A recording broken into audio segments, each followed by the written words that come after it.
So, as we all saw, and a lot of us talked about in the past 48 hours or so, Karl Anderson and Luke Gallows, the Good Brothers, the OC, made their return to WWE on Raw this past Monday night to aid AJ Styles. And one of the questions a lot of people had was, how is Karl Anderson, being able to do this if he's the Never Openweight Champion of New Japan Pro Wrestling? Basically, the IWGP Never Openweight Champion of New Japan Pro Wrestling. And obviously, that is a good question, but one could assume that, what's going on here is New Japan, obviously retreating Karl's debut and everything, or re-debut, return to the company. Obviously, New Japan is possibly looking at a possible partnership with WWE being more than likely than it's ever been. Now, I'm not saying that's going to happen, but like I said in my previous video, this does kind of open the door slightly for Triple H to step through, get in contact with the people in New Japan, get in contact with the people of Stardom. Well, Stardom's owned by New Japan, but you get the idea.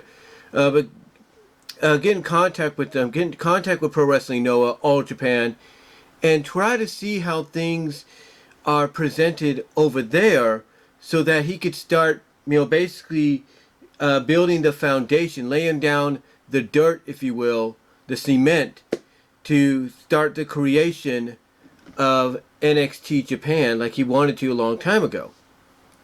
Now, could this potentially mean that he would want to do a partnership with New Japan? And I would say yes, because if I'm Triple H and I want to know how things work differently in Japan compared to here in the U.S. or in Europe, then I'm going to want to know how the product, he probably does know, being someone that's competed over there himself at several points, but still, he's probably going to want to know how evolved the product has become in Japan, and how the matches are pretty much paced out, presented, stuff like that. So so something like maybe getting something going partnership wise, or at least kind of like agreement wise and whatever, some kind of working relationship in some capacity with the likes of IWGP New Japan or Pro Wrestling Noah, All Japan, what have you. To me, it's like, obviously the first step in making that happen. But the other question people have is, and they were even talking about this too, in some of their videos. I think just Alex brought it up in his. What if this leads to New Japan cutting ties with AEW? I mean, think about it. Triple H knows how to work the system. He knows how to work the system. He knows the ins and outs on how to get things to go his way and against potential competition. So what if Triple H comes out and tries to make this happen and tells New Japan, the people running it, hey, you can stay with AEW, that's fine. If you feel that's a great platform for you, that's great, that's fine. But if you notice the difference between both our companies, we're more organized than they are.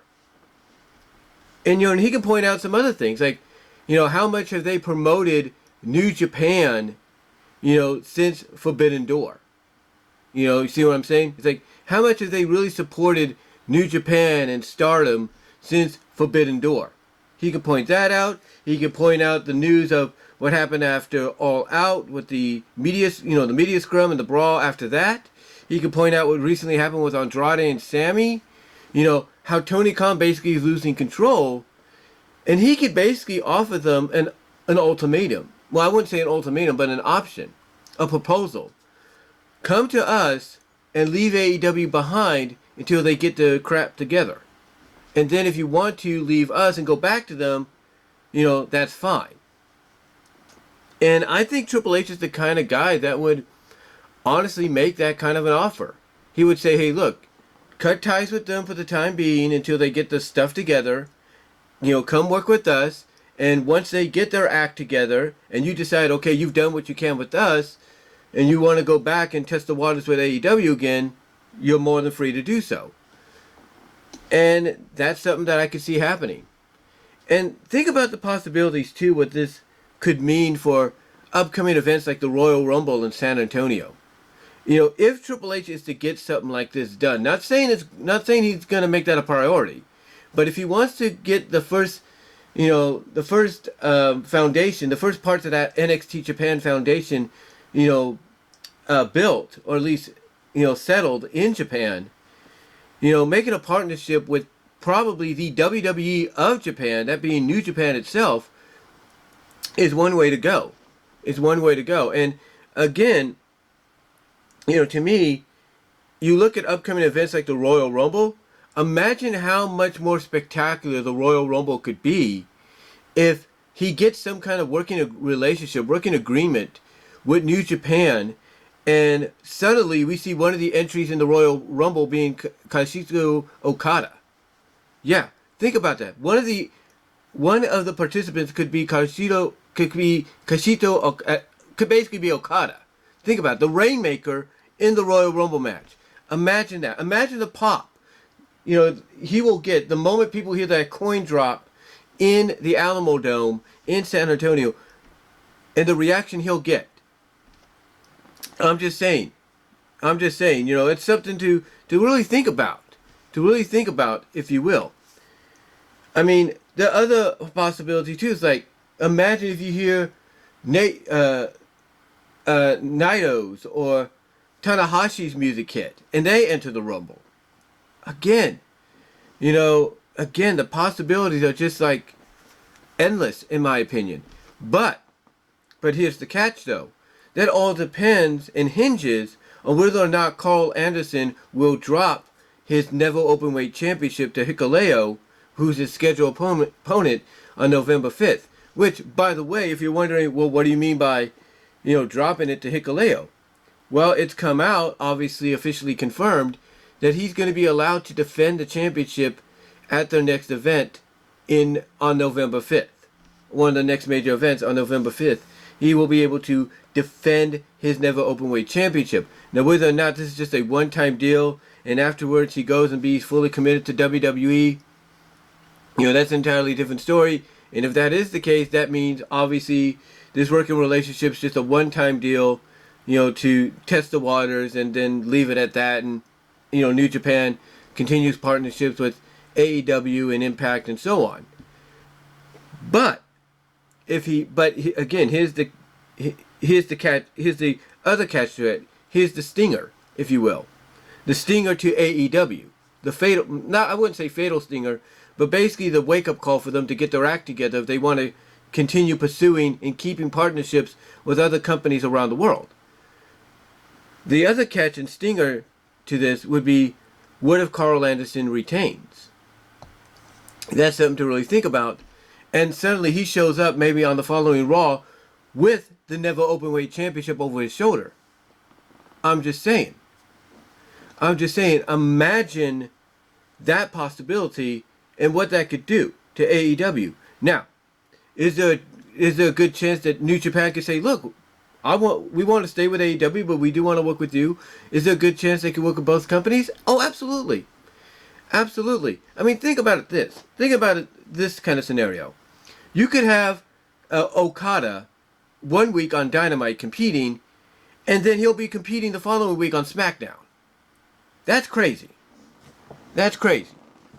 But it's not, but I think in a way it's not unheard of, because it would be the first time that's ever happened since, I guess, the 60s, 70s, and early 80s, if you will. But again, imagine that. Imagine that kind of a scenario where New Japan works out a working relationship with WWE, but maintains a relationship with AEW. I'm just saying. Now, I don't think it would be a scenario to where, you know, like with Forbidden Door, certain AAA wrestlers couldn't compete there because there were certain CMLL or certain CMLL competitors also working the same show. Thus, AAA stars like Pentagon Alsquero and Ray Phoenix couldn't compete because of stuff like that, you know, I don't think it would be that kind of scenario because, honestly, you know, I think it's more open. I think this is more of a scenario to where New Japan, they're trying to get a foothold here in the U.S., gets not just, you know, exposure, you know, not just like, you know, good exposure, you know, rare occasional exposure with AEW and Impact, but they also get 3 times the exposure, or twice the exposure, if you will, with WWE, maybe even 10 times the exposure. So to me, you know, I could see New Japan working out a relationship with WWE, but part of the agreement is that they keep and maintain a relationship with AEW, which gives them double, if not triple, the exposure to really get a foothold here in the U.S. with the New Japan Strong division that they have currently going on. But we'll see what happens. Triple H, like I said, is the kind of guy, you know, with the, you know, that can basically, you know, sell you, you know, and I'm not trying to say this to be mean or anything, but Triple H is the kind of guy that could convince you and sell you. I don't know who that is. That is wrong number. But anyway, he is the kind that can convince and sell you, you know, a used car that looks like it's in good condition on the outside, but on the inside is total crap. Like the engine is shot to hell and all that. But he's the kind of guy that convinces you to buy it and make it sound like it's your dream car. It's the car you want. And to me, he's the kind of guy that could approach New Japan's presidents and head officials, higher ups, if you will, and convince them to cut ties with AEW for the time being until they get their act together and come over and join forces with them, and thus get more exposure than they've ever thought they would with WWE and with events upcoming like the Royal Rumble and such. So, could Triple H make that happen? Could Triple H get WWE, you know, to partner with New Japan and vice versa? Could he get New Japan to cut ties with AEW and come over to their side? You know, it's something to really think about. And it all hinges, ladies and gentlemen, on whether or not Karl Anderson retains or drops the IWGP Never Openweight Championship to Hikuleo on November 5th. If he drops it, then this is a one-time deal. We've got nothing to talk about further after that. New Japan continues on with, you know, the partnerships when it comes to Impact and AEW. But if he retains, hey, to me that opens the door fully for a partnership between these two companies happening, and maybe even more strongly considered than ever. And think about this too. Like I said, I think I said this at the beginning. New Japan retweeted his return to WWE on their social media sites, on their Twitter page. So that is something that if you're Tony Khan and you think you have this close ties with New Japan and you see this, you're like, what the hell's going on? Now you might think, well, at first if you're Tony Khan, you might think, oh, it's not a big deal, you know, and anything. And you might say, well, maybe New Japan's looking for another partner to get more exposure and they're going to keep, you know, working with us as well. And that's, again, like I said, that's a possibility that we may be heading into, that they have partnerships with 2 major promotions in the U.S. The number 1 promotion, WWE, and then, you know, number 2 promotion, AEW, and the number 3 as well. So they have partnerships with the top 3 companies in the U.S., in North America anyway. You know, so if you're Tony Khan and you're thinking along those lines, hey, that's not wrong thinking. Because you still maintain your partnership with New Japan. They're just gaining a new partner in WWE that gives them twice, if not triple, the exposure they've had before. But then on the other hand, if you're Tony Khan, you also have to think about, well, wait a minute. You know, this wouldn't have happened under Vince McMahon's watch, but it's happening under Triple H's watch. You know, you might also start thinking, what if Triple H will try to sway them over to his side and cut ties with us?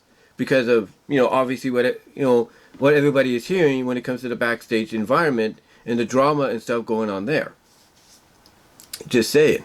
So we'll have to just, you know, sit back, wait and see what happens. If he drops the championship to Hikuleo, Again, it's a one and done thing. Nothing to discuss further. But if he doesn't drop the championship to Hikuleo and he retains it, hey, all cards are off the table. Anything is up. Anything goes. Anything now goes if he retains. That being Karl Anderson. But what do you guys think? What do you think is going to be the scenario? Do you think Triple H will try to, convince the higher-ups and the president of New Japan to cut ties with AEW for the time being, come over to them until AEW gets their crap together, and if they, want to go back to AEW in the future or go back and restart a relationship with them again, that, they're free to do so? What are your thoughts? And do you think, New Japan might say, hey, we want to maintain our status with AEW, but we also want to work with you? Do you think that's possibly going to happen? Also, do you think Karl Anderson will drop the title to Hikuleo, or do you think he'll retain it? Again, because that's the one thing this whole scenario hinges on, is that matchup. That matchup has more importance than you think now. Because you can't tell me Triple H isn't looking at someone like Hikuleo like he's looking at someone like Matt Taven and saying, I got to get those guys in here. Because he is.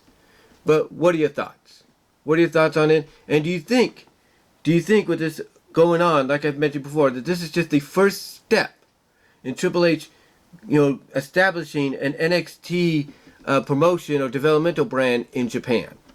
What are your thoughts? Live chat during the premiere, like the video. Super chat, super stickers are open during the live chat of the premiere. Super thanks afterwards.